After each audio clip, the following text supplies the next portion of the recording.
Une fois connecté sur Learning Apps, on va choisir l'activité regroupement. Regroupement, voilà plusieurs exemples. Il suffit de trier des fruits et des légumes. Et là, ce sont des photos. Si je clique sur la photo, elle s'agrandit. Mais si je ne clique pas dessus, je peux la trier directement.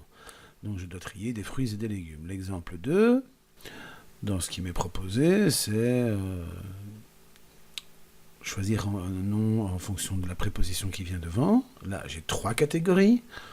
Et dans l'exemple 3, j'ai encore plus de catégories. J'en ai 6 et je dois trier des verbes au conditionnel. Alors, je vais cliquer sur créer une nouvelle application. Je vais lui donner un titre. Moi, j'ai choisi de séparer des phrases entre les phrases affirmatives et négatives comme exemple.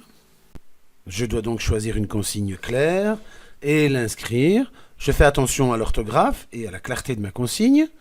Une fois celle-ci faite, eh bien voilà, j'ai mes 2 catégories. Donc j'ai un groupe 1 et un groupe 2. Le groupe 1, ce sera la catégorie des phrases affirmatives.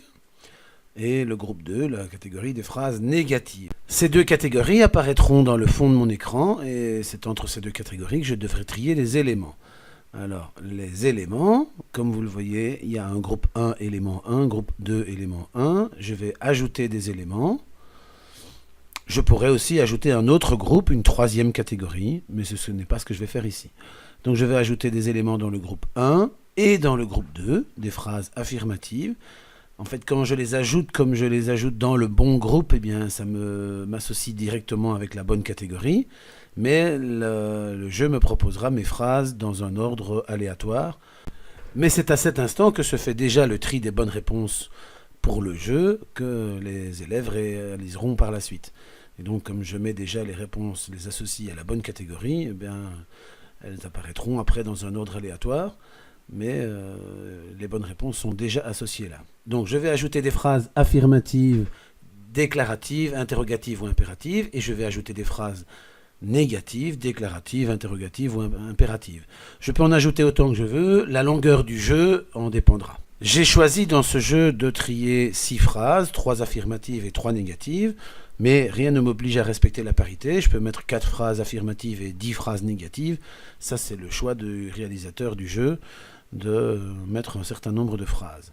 Là, je termine avec une phrase affirmative interrogative. Mes phrases sont terminées. Je peux maintenant aller sur afficher un aperçu du jeu et donc je vois à quoi va ressembler le jeu.